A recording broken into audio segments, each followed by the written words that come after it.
I can't say sorry, and I wish I could take it, and I wish I could take that back, but I can't take that back. So if I can take it back, I wish I could. But I have that's something I have to live with, and I wish I could live with. But that's why I said I wish, and that's why I said I have to be there for my daughters right now, because I don't want to when my daughters are looking for somewhere and I have to guide them. Now I want the one to allow my daughters to go to somewhere else and treat them badly. That's why I mentioned my daughters.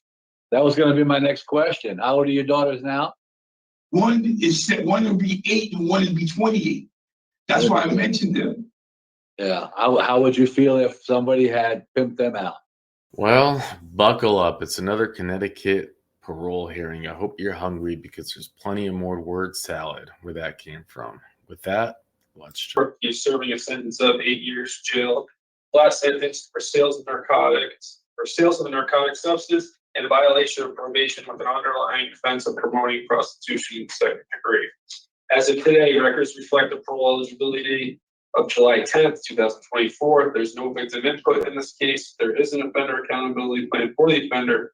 It has been reviewed and shows the offender has completed the following programs. He's completed Tier 1 intelligence bad choices. Utilizing the statewide collaborative offender risk evaluation system, the offender's overall score on the SRT falls within the high range of risk for recidivist. This is your opportunity to express to the board why you believe you should be granted parole. You may begin. Okay, because I'm nervous. Thank you. Take a deep breath. Yes, I'm reading the piece. I wrote something. I would like the chance to go home to the one who loved me.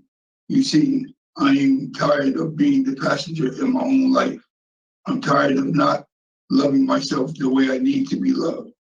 It took far too long for me to realize, no, it took for me to be broken, for me to understand that enough is enough.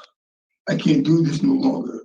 I don't want to be a part of this life any longer.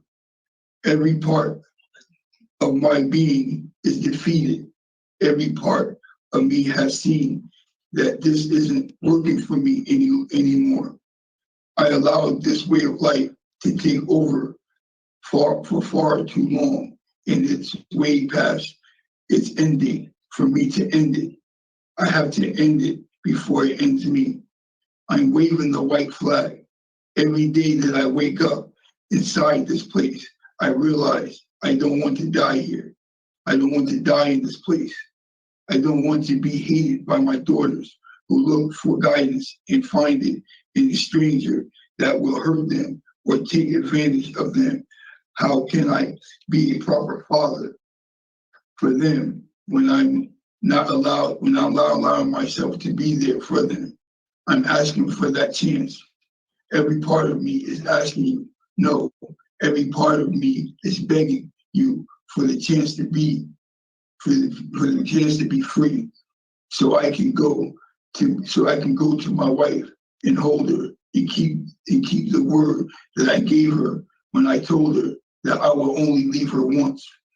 When we both knew I would come back to jail for the violation. Me and my wife was a godsend. I never loved or been in love with anyone until I met her, my wife. She taught me that I can love and can feel free to express love at any given time without shame. When I did my addiction program, I realized you didn't have to be addicted to drugs to be addicted.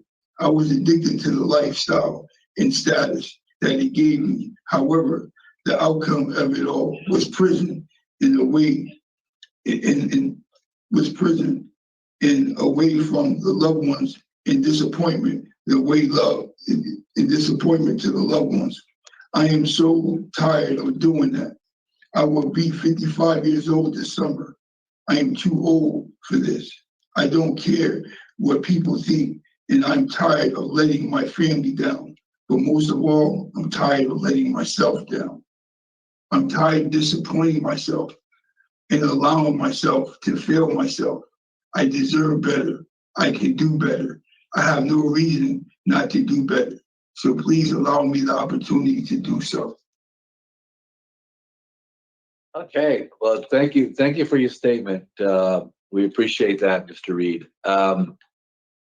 What's going to happen now is that panel members are going to ask you some questions. And when we're done asking you questions, we're going to make a decision on your situation today. Okay? Yes, sir. All right. And I'm going to start out with some of the questions. I appreciate your statement, and I understand that, how you could miss your family and miss your loved ones and, that kind of stuff. What's important for me to try to hear from you is what's going to make you a suitable candidate to be released today.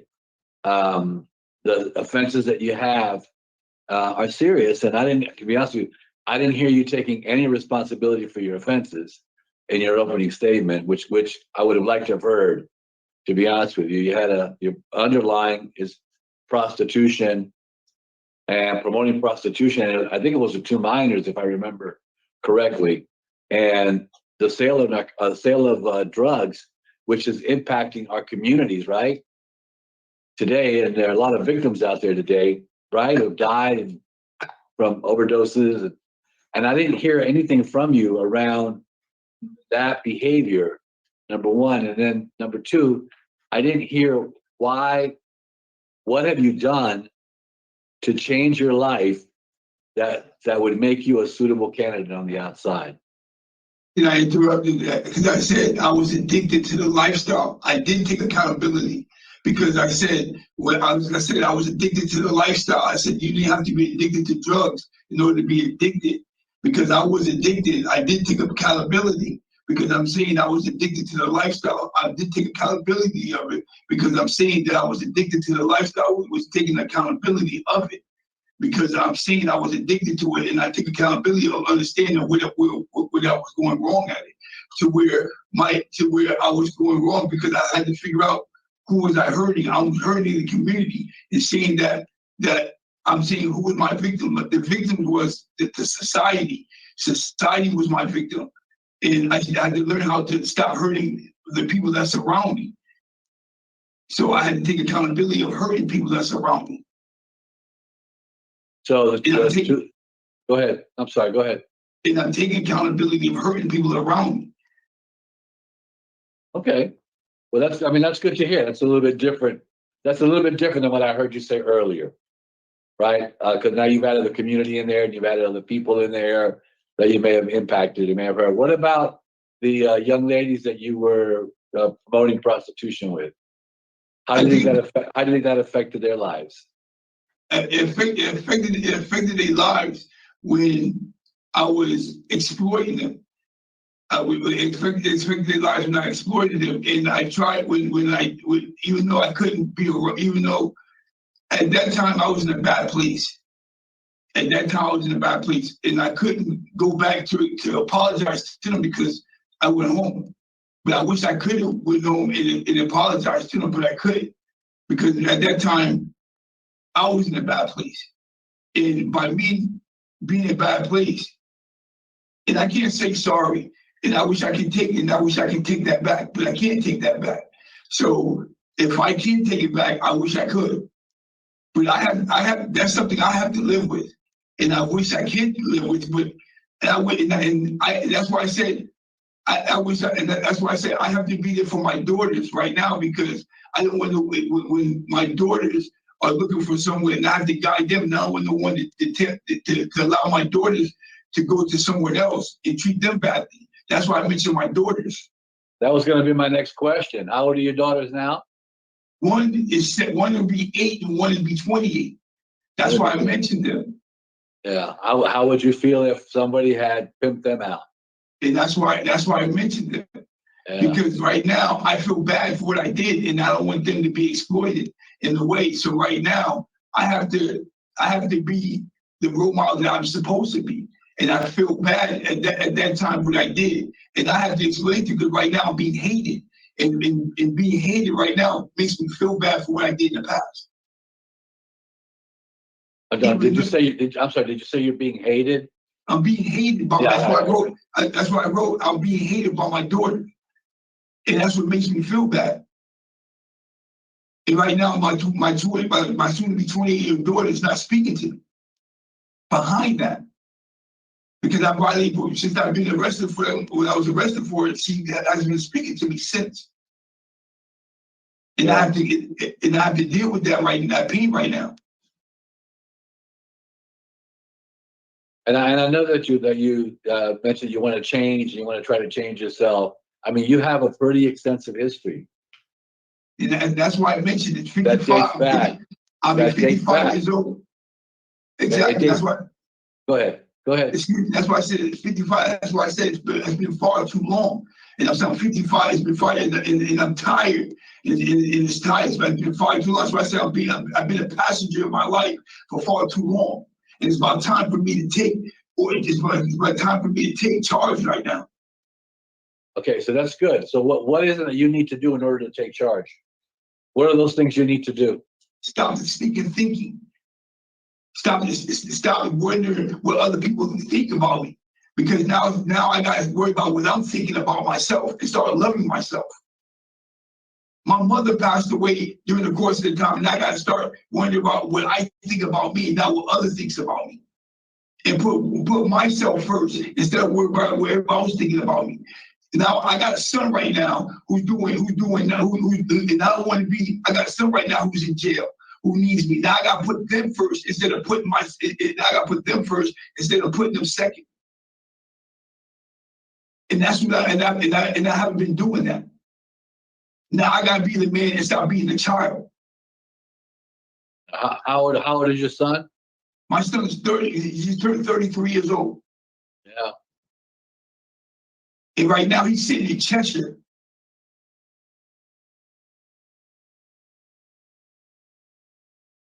I can understand the role modeling you did was not Disrespectful. Yeah, that's a positive role modeling you could do. I mean, I looked, you had several weapons charges in your background, besides some of the other offenses. A lot of possession of drugs. I mean, it went on and on. This is a pretty long history. So let's go to your Brown, inmate number 177013.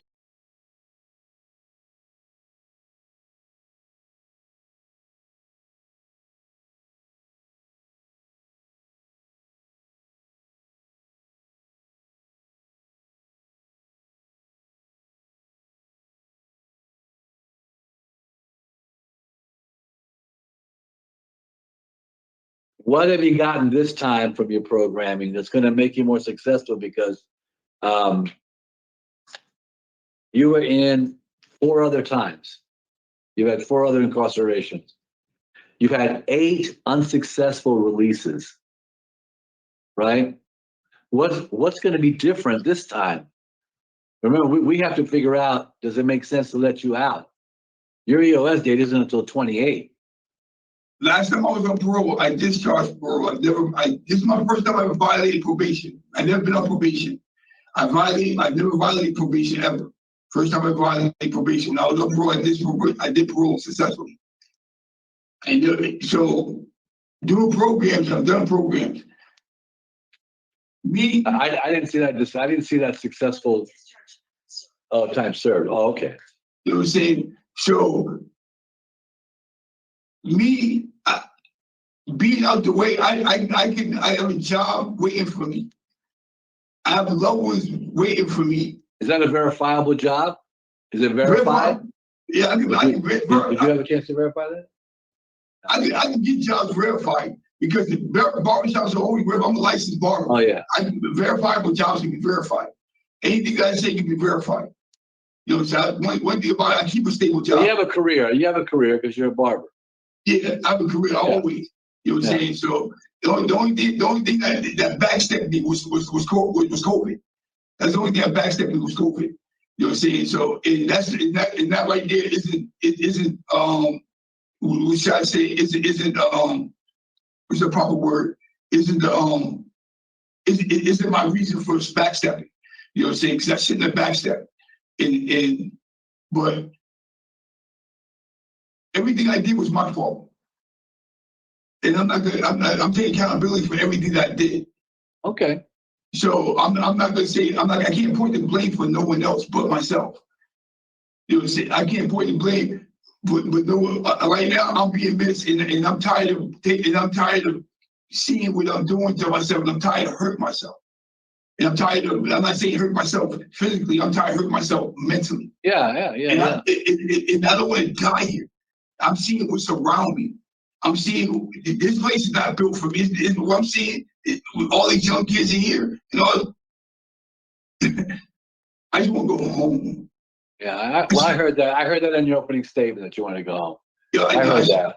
But I I want you to address my initial question, which was, what have you learned this time that's going to make it work for you? You've taken this programming. What have you learned from good intentions, bad choices? What have you learned from the other programs that you've taken? What skills have you learned that are going to help make you more successful if you're released this time? What skills? I learned out of the program, it's not really about the program, it's about me. It's about me dealing with the peoples and being, I learned that outside, the only thing about the Iman told me, the only thing I should go outside is for necessities. And being outside is not being outside. It's not hanging on the street corners. It's not about, I should go outside just for work, shopping, and going home.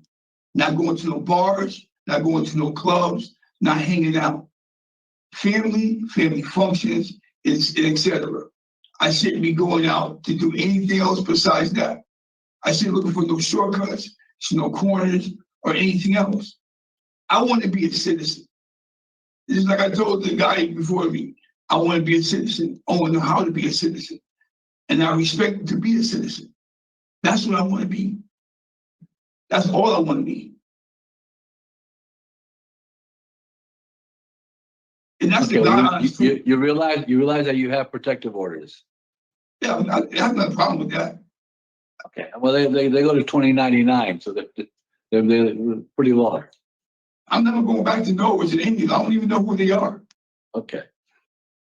All right. At this moment, I'm going to reserve my questions. I'm going to pass it on to my other panel members.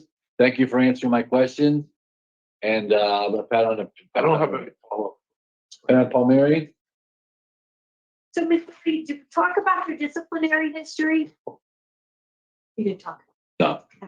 So you have 2 fighting tickets. Have you been able to think about how you were unable to control your anger and what you should be doing about that? I mean, we look at the disciplinary reports also as offender change, right? Complying with the rules, getting along with others, being able to communicate appropriately. So what are the fighting tickets all about? I got spit on. When I got spit on, the other person broke my clippers and asked me what I was going to do. Both incidents I couldn't avoid. You couldn't avoid? Also, it's not to avoid. I mean, one getting spit on, I couldn't avoid that. In certain situations, here I couldn't, even if I was to walk, even when Okay. it's in certain situations, being here, I'm sorry to say, even if you walk away in certain situations, if I was even to walk away from a situation, it's this society that Okay, so that's the best we can do in terms of that. I hear what you're saying. It's the culture of where you're at that you need to stand up for yourself, right? Is that yes? in a nutshell? All right, so you were on probation for 7 months and 4 days. Yes, ma'am. Why couldn't you work with probation any better? Why? I saw that you lost your job, resorted to old ways. Why were you not communicating with probation about other ways other than selling drugs to get by? When I was on probation, right? When I came back from the house, it was the same situation. When I came back from the house, and I seen that my house was broken into, right? I called my landlord and said that the door was ajar. He said, call the police. He said, either pay for the door or call the police to make a police report about the door. I called the police. to make the report about the door. The police came. So when I called the police about it, when the police came to make the report, I said my door's been ajar, and he made a report. So when he called, the police went downstairs to investigate the door.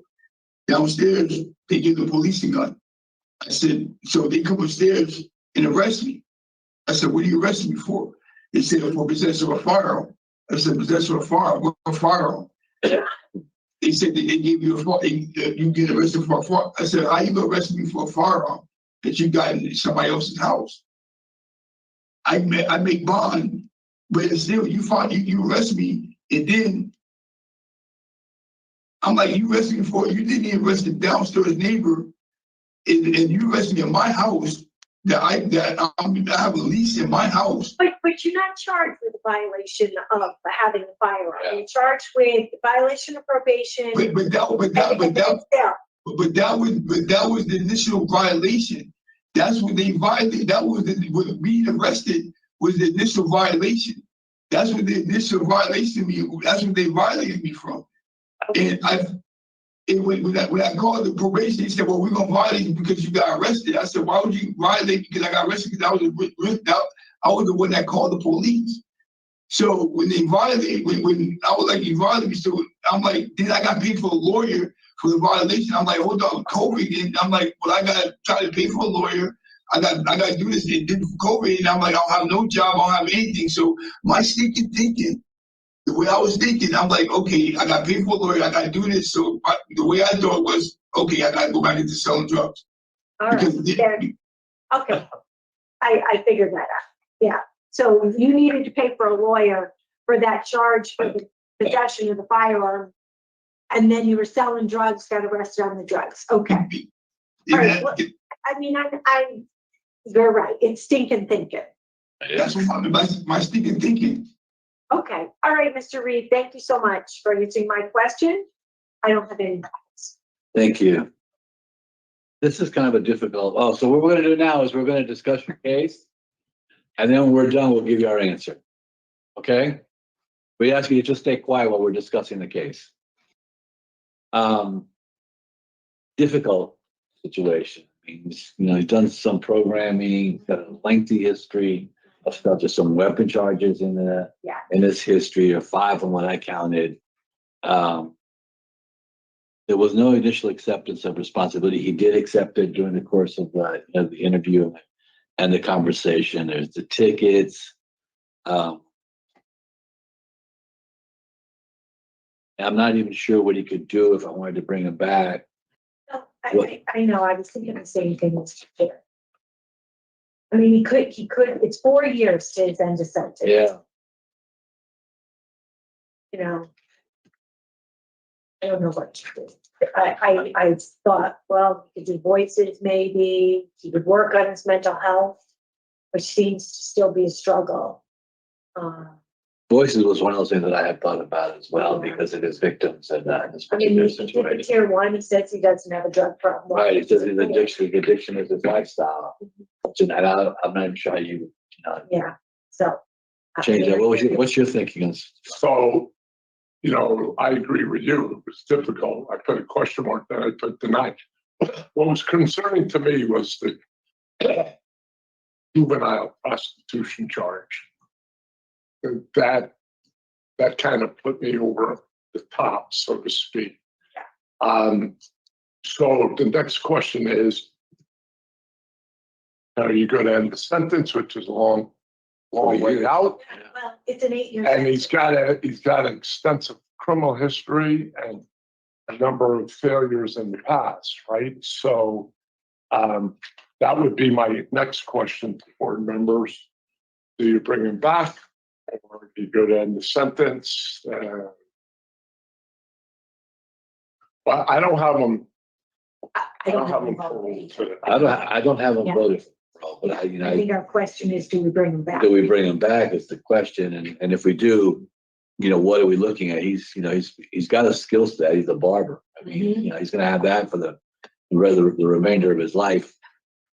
He doesn't have a good relationship with his family, daughters. He scores high on the risk. He also scores high.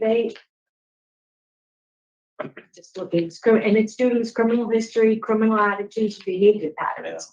Yeah. Not there's not a lot that you can do to address that.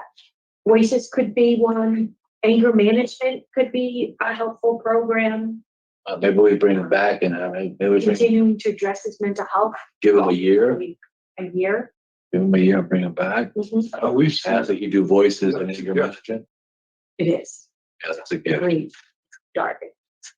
So positive programs, no more DRs. We're thinking what, anger management, voices. Yeah. Yeah, that's what I'm thinking. Nice.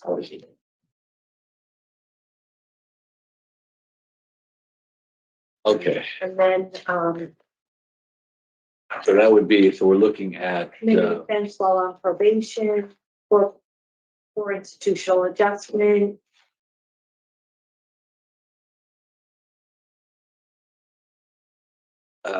Criminal history. yeah, criminal history. So criminal history, current offense committed while on probation, and for institutional adjustment. And then bring them back in April 2000. Yeah, bring it back. Yeah, bring it back in April 20.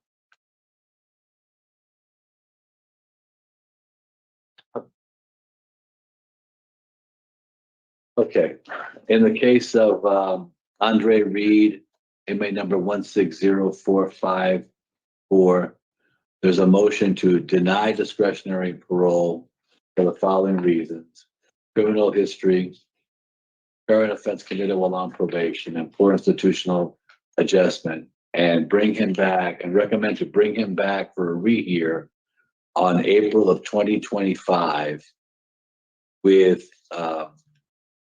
participation in anger management, voices, and no disciplinary, And any other positive. and any other positive program we can get into.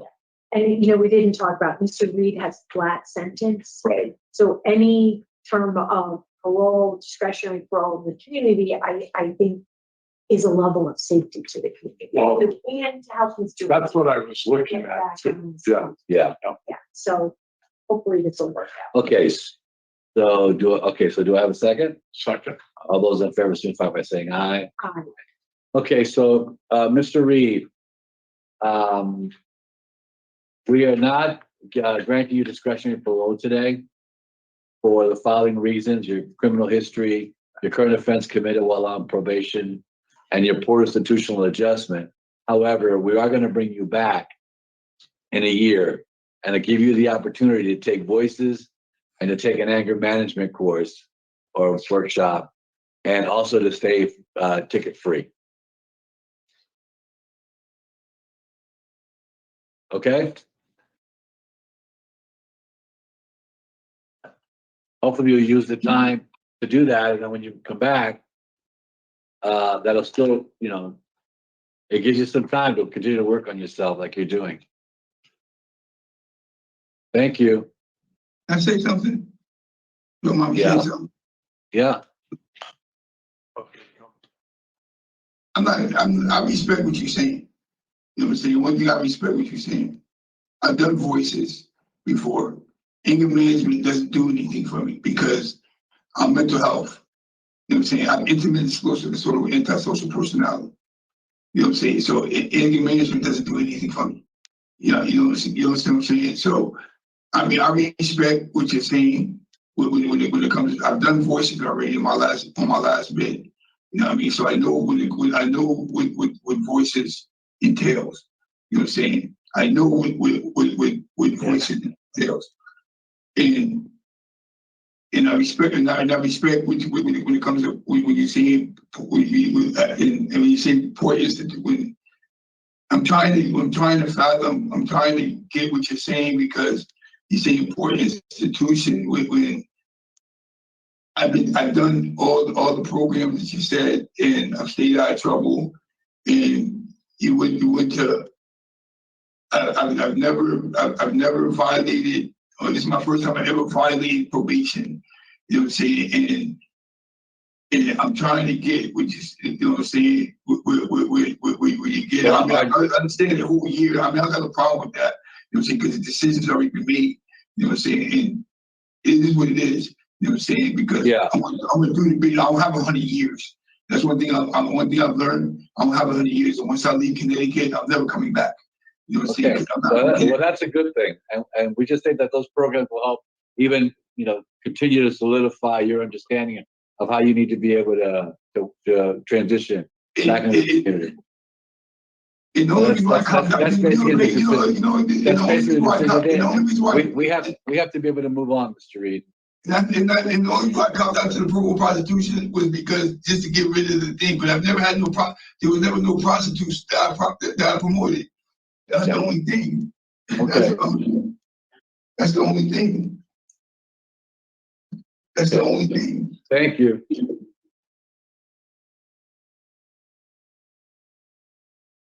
That's part of the crime. I don't have a lot to unpack here, but of course, the whole idea that he doesn't he doesn't show like the remorse in his statement. He doesn't say anything about I think maybe he just had forgotten about it. Remember, that was his initial offense that he was on probation for, and then it's like, oh yeah, I did show accountability, and you get all that word salad, and he's not very good at formulating his words. It was kind of painful parole hearing, and I thought for a second they were going to grant, because this board, Rodriguez, Stargan, Palmieri, he's saying, oh, this is a tough one. It's like, what? Why is this a tough one? This is so they're going to go and give him some more programs, like it's really going to help. The one article that we do have is from 2012. It shows that he attacked a woman who was his ex-girlfriend. He hid outside her home Friday night, and when the woman got home, so he's sitting there hiding, and when she gets home, he forced his way in, physically attacked her. He stole her phone, threatened to shoot her if she called police. This is a 2012 offense, not related at all to what we just spoke about. He was in his 40s at the time. Early 40s, 42. He was arrested shortly after 2 a.m. Police recovered the victim's stolen phone, marijuana package for sale, and $300 in cash. And it's like, actually, some criminals are just really bad at it. I think we see a lot of, they're all locked up, so we're probably seeing the bad ones. But can you imagine? Imagine you go to your ex-girlfriend's house, you beat her. Meanwhile, you're carrying your goods to sell it with you.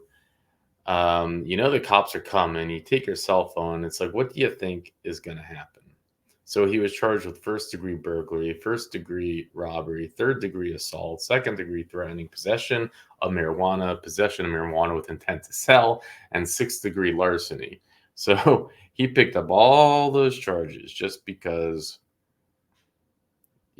really at the age of 42, just like a child. Thank you, Richard, for sharing the information. And on that note, we are going to show a hearing of a Richard. Don't confuse the two. They're not at all alike. And with that, let's jump in. He's serving a sentence of 30 months, a flat sentence for violation of probation, underlying larceny 6, disorderly conduct, threatening second, legal possession of a shoplifting device, and larceny 5th. As of today, records reflect the parole eligibility date, May 22nd, 2024. There's no victim input in this case. There is an offender accountability plan for the offender. It has been reviewed. The offender is currently participating in the Tier 4 program. Utilizing the statewide collaborative offender risk evaluation system, the offender's overall score in SRT falls within a high range of risk for recidivism.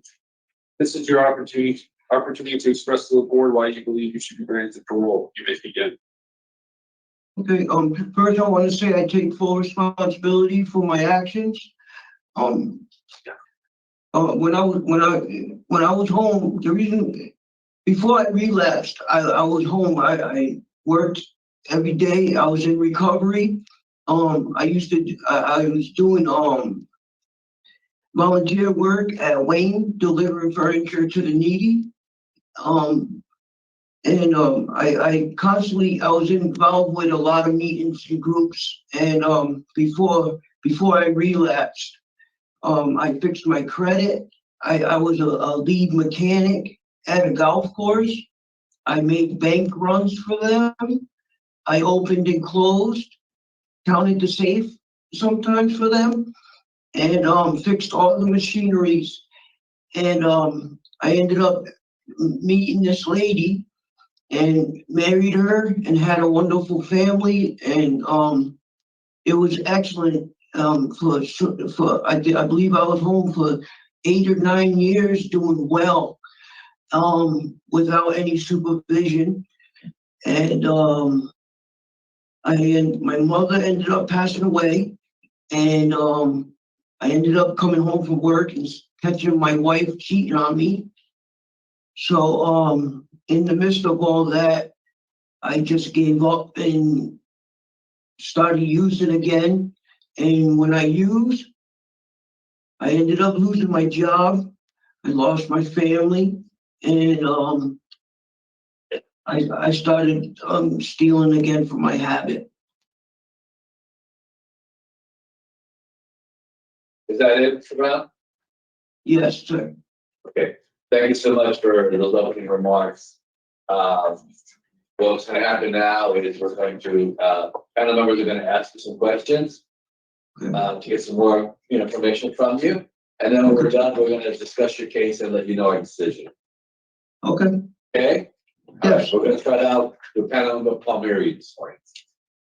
Thank you, Mr. Chair. So, Mr. Brown, thank you for that opening statement. It really, laid out how things sort of took a bad turn for you. I was looking at in reviewing your case, I noted that you had a very extensive criminal history, and it's very dense. So there's not, a lot of time in between, except in 2015. And then you've got about 4 years where you seem to be doing okay in the community. Is that the time where you described how you stopped at the golf course and doing okay? Yes, ma'am. In recovery? Okay. Yes. And then I see you were able to sort of identify those areas that triggered you into relapse. Yes, ma'am. So, your charges are serious enough to put you back in jail. And, to violate your probation. Can you talk about why you couldn't work with probation to kind of get out of this spiral? Because it looks like, they were trying to work with you. Yes, they were working with me. Amy, my probation officer, she knew I could do it, but every time once I got fully into using again, I went to what's the CHR, and I successfully completed that, clean everything, and then they thought I was back on track, and I was still dealing with the situation of, I got a 12-year-old daughter, and I was dealing with trying to see her and everything, and I just gave up, and then I had charges pending, and I just couldn't come out of that slump right there. I really, really tried though, and Amy knew that, and that's why they kept giving me chances, and the only way I did it is coming back here and, and reflecting on what I lost. I lost a lot this time, Okay. And, you said Amy tried to work with you. She tried to give you, an opportunity. You used the word chances. She did try, but the opportunity to sort of aspire to turn it around, because drug use is a hard thing, and probation doesn't want to bring somebody back to jail because that doesn't really answer the drug problem, right? That's not jail is not treatment. It just sort of stops the madness. Yes. So when you start committing new crimes, you kind of tie their hands. Yes. So I'd like to talk a little bit about, what you've done at the facility so far. Because, Um, we are looking at, of course, your drug history, which leads to this criminal activity. And as the parole officer mentioned, you're currently in the Tier 4 program. yes, While you were speaking, I asked him to look up your end date, which is June 30th. yes, So if all goes according to plan, you'll finish that June 30th. Yeah, June yes. 30th. And you're still in that program? Yep. That's one of my goals. I want to get off of that. Okay. The methadone, because that's one of my goals now, is to go home clean and go into recovery without another substance in my body. I'm dealing with diabetes really bad right now. I'm a new diabetic and my numbers are over 500. Okay, that's not good. So No. we're gonna just say that you have some medical issues that you'd like to address in the community. The MAT program is a personal decision for you. You'll have to make a decision on that. Let's talk a little bit about the Tier 4 program. Okay. And tell me, you've done a lot of treatment over the years, right? You've been in outpatient and now and have you done the Tier 4 program in other sentences? I did, in Carl Robinson, I was a mentor and, I did really well over there and I went out on parole into a halfway house / program from there. Yeah. Okay. So what's different this time? What's different is, I'm back on track with my recovery and, I know my relapses, where it's gonna take me this time. So I gotta stay focused and continue on my recovery and not let something small or negative make me think different about myself. And I gotta think about not just myself, the people that I'm hurting, the people that I took from, and it's not good. And I really worked on myself this time on a relapse prevention with a journal and the 12-step program and sharing meetings and speaking and letting things out. When I go to mental health too, I express what's going on inside of me, where I used to boil everything in and then I just give up. Yeah. Well, you know what? I hear somebody that has learned from the Tier 4 program previously, and now you're digging a little deeper in it this time. I hear that you're addressing some of your mental health needs. I hear that you're journaling. I personally think that's an important piece of recovery in my working with people. And I also hear that, you need to look a little bit more closely at the things that trigger you. Now, when you tell me what triggered you last time was a death and problem with your relationship, to me, those are big things, right? And those are things you would address through treatment, meetings, right? Those are also things that we talked about at meetings. Yes. And why are you chairing meetings? What has prompted you to do that? Well, I used to be the guy that sat in the middle row or the back row and just listened. But this time I wanted to be part of it and give away what I've learned throughout the years in recovery and to come out of my comfort zone.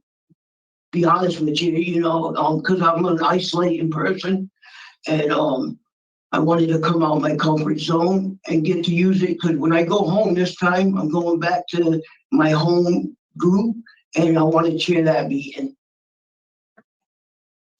I have two questions for you. I want you to kind of lay out your relapse prevention plan for when you're in the community for me, and then talk to me about the release plan and why you've chosen what you've chosen for a plan. So start with your relapse prevention plan. Okay, my relapse prevention plan is to go home and go back to CHR and stay in groups there. And at the White Church, there's an NA meetings 3 times a week. I'm involved with that, and I'm gonna travel with my sponsor to other NA places. So basically, it's gonna be work, NA, and take care of my daughter when I go home. And that's another thing I want to bring up when I get the opportunity. But my main thing is staying focused and around recovering addicts. You know, You have a sponsor now? I have a sponsor, ma'am, right now. His name is Michael Roy, and I speak to him every now and then, and he's looking forward to me working with him again. He says, he tells me we did the 12 steps already, but he's like, hey, we're gonna start from 1 again. I said, that's fine. He was hard on me, you know. Absolutely. And so along with the recovery plan, have you incorporated your mental health needs into that? Yes, my mental health, and that was another thing, relapse. I gave up on my taking my medicine out there. And Amy knew that. Amy, my probation officer, and she really enforced that. You know, you need to take your mental health medication, Mr. Brown. This is what's going on. You know. Okay. All right. So that's good, because we don't want to, we try not to get into too many details about your medical needs. Okay. Because we're live streaming, but it's important for us to know that you've recognized how important it is to take care of the whole picture. Yes. And then we always, have you heard about CCAR? Yes, I used to go there. Oh, you did? Yeah. All right, Yeah. in the community? Yep.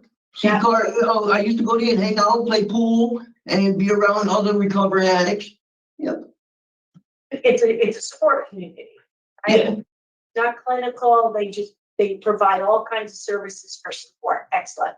I'm hoping that's included in your plan. Yeah. Good. Yep. Now your release plan, talk to me about that.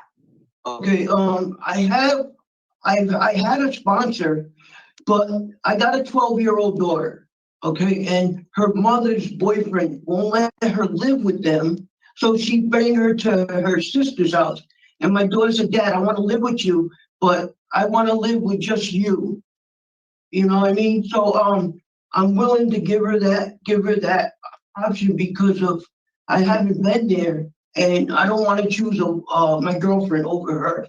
So I wanted to, instead of go back to a halfway house / program, to save the money to get an apartment to have my daughter with me. Okay, so you would like to change your release plan from going to your girlfriend's house to going to a halfway house? Yes, ma'am. Okay. I want my daughter. What's your first location for a halfway house? Either Middletown, or Harvard. You know. Okay. All right. Yeah. And how about employment? Employment, I have 2 places I can go back to. The golf course, but I was working at this ACLS driving truck, and I enjoyed that, and I'm able to go back there immediately if I wanted to, and that's what I want to do. You know, you have never been successful on community supervision. You haven't completed one of them successfully. I completed my last parole successfully. I didn't violate it. No? Okay. I thought I didn't. It was maybe special parole. Yeah, I'm not sure we have that, but in any event, you're in the red Okay. for successful completions. We have 0-9. Okay.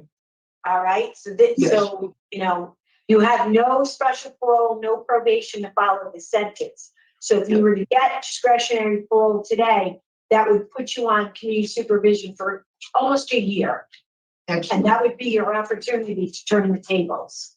Yeah, exactly. And I'm looking forward to that. Okay. All right. I don't have any other questions for you, Mr. Brown. Thank you. Thank you. Mr. Chairman. Thank you. I don't have any additional questions. I'm already asked a lot of the questions that I want to ask. I mean, I have shared some concerns around the unsuccessful releases. I'm sorry about the passing of your mother. Thank you. And sometimes, you know, those stresses do happen in life, and we all have to be able to deal with them. And your downfall in this situation is drugs. Exactly. So you've got to be even more alert Yes. because you know it already. You know it. Yes. Okay, you're completing your tier 4 in June, right? Yes, sir. All right, I don't have any additional questions. Thank you for talking with me and answering my question. No follow-ups. All right, thank you. So what we're gonna do now is we're gonna discuss your case.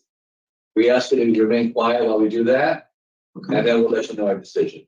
Thank you, Okay? sir. Yes. All right. Councilman Palmieri. So the long and the short of it is, I do have Mr. Brown moving to parole. I recognize that he has had a number of unsuccessful parole probation attempts. I also recognize that he has no disciplinary reports, that he's completing the tier 4 program, that he's in the MAP program, he's taking care of his mental health needs. That seems to be going really well. He indicated, and the parole court report confirms, he's been doing NA and 3 times a week. He had a job while he was there prior to starting the tier 4 program. You know, he scores high at risk to recidivate because he's got a very long criminal history. The charges we have for us don't appear to be violent in nature.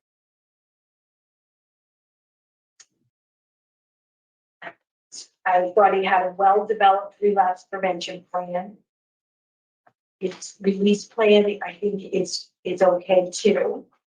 I know his parole eligibility date is June 20th. I'm sorry, May 20th.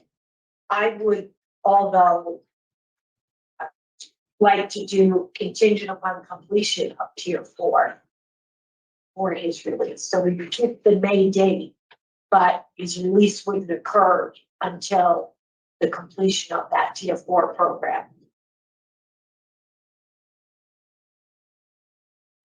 Okay, Mr. Gargan? I agree. Okay.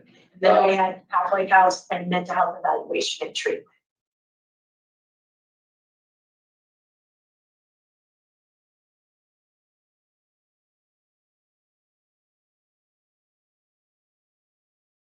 Okay, so in the matter of Richard Brown, MA number 177013, there's a motion to grant discretionary parole. Can I just interrupt you for one quick second? Was Mr. Brown, was the disorderly conduct and the threatening a domestic violence case? I believe so. It was under a domestic violence. And Okay. I sent the request to Mr. Keene. I want to take the class. Okay. All right. Well, I don't know if you can do that while you're taking tier 4, but you can work that out. We're going to make it a conditional for the community. Okay. All right. So, Sorry, Mr. that's Chair. okay, that's okay. So there's a motion to grant discretionary parole for Richard Brown, MA number 177013, with the following conditions: halfway house, mental health evaluation, treatment as deemed necessary, behavior management, domestic violence, and contingent on completion of tier. I'm sorry. Sorry, let me start that again. There's a motion to grant discretionary parole on or about May 21st. 22nd. May 22nd, May 22nd, 2024, with the following conditions: halfway house, mental health evaluation and treatment deemed necessary, behavior management, domestic violence, and contingent upon completion of tier 4. Do I have a second? Second. All those in favor signify by saying aye. Aye. Okay, so Mr. Brown, you've been granted discretionary parole. You heard the conditions? Yes, sir.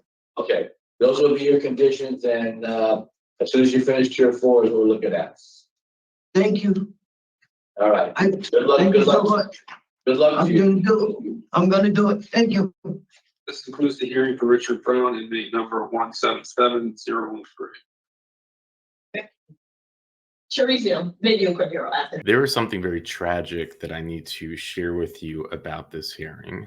Now, before I do, I'll give you the impression that I had of the hearing before I went and looked at the article that Richard shared. I listened to the whole hearing before I looked at the article. My initial impression of listening to the hearing was that I actually thought to me, it felt authentic. It felt different than many of the hearings that we've seen. Maybe he reached a point in his life where he really does want to improve, or he does want to change. I didn't hear BS. It was interesting that, he's taken the 12 steps. He's leading, getting out of his comfort zone where he used to sit in the back, or the middle of the room. He wants to get off of methadone, be completely clean. He was picking his daughter first over his girlfriend. The certain things that he was saying, it seemed authentic to me. And on a side note about the whole methadone thing with Connecticut, I know a lot of you watching are on methadone and swear by it, and I'm not taking any of that away, but there's one contention that I have with it, which is, in my opinion, if you're going to be going to prison and you're going to be spending 5 years there or 10 years there, for me, it's like, why wouldn't it be the goal of DOC to, over the course of those years, get you off the methadone so that you are released without being on it? It just seems like that would be an opportune time to do it. And we don't see that happening in Connecticut. On the contrary, they come in not on methadone, they get hooked on methadone or put on it. And after 5 or 6 or 7 or 8 years, they're set out on it still. And for me, I believe it's just another money scheme, lobbyist driven thing where it's not about, again, the inmate, but it's about whoever's manufacturing that methadone. And that bothers me.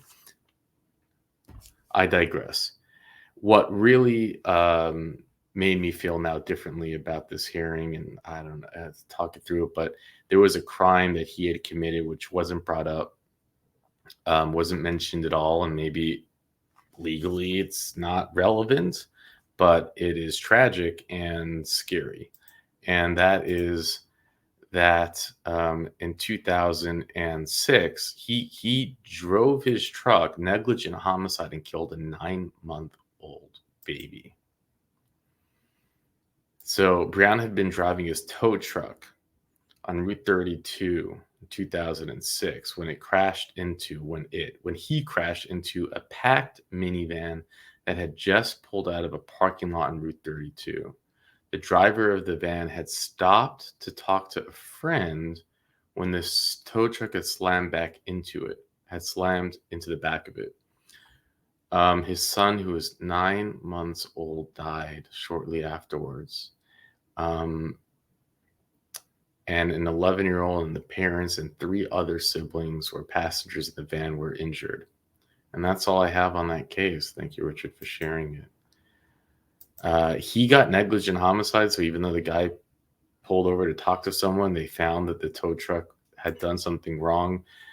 Someone who has a history of substance abuse, you might think maybe it was something like that. It doesn't seem that he was charged for that. And I don't see any other DUIs on his record, but it just changes for me. It's hard for someone who's failed probation, what was it, 9 times, 8?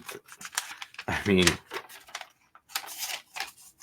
and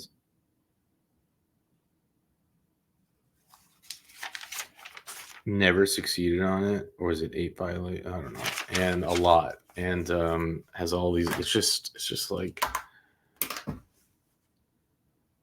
and you find out that he took a life. It just rubs me the wrong way. It's like because it's like you're putting someone in a position to get behind the wheel again. And I don't know what the answer is, but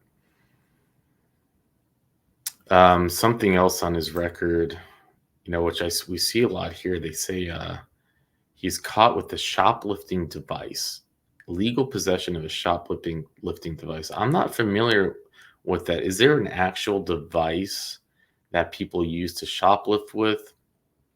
And I guess it's an easier charge versus saying shoplifting. That's harder to prove than just saying that they had possession of a shoplifting device. Or is it a different term that I'm not familiar with? Anyone knows, let me know in the comment section. But that's what, his charges otherwise, if I didn't know about this, they just seem kind of minor. And I thought he had a good hearing, but I don't know. I feel it gets, and that he wants to go back to the same type of job.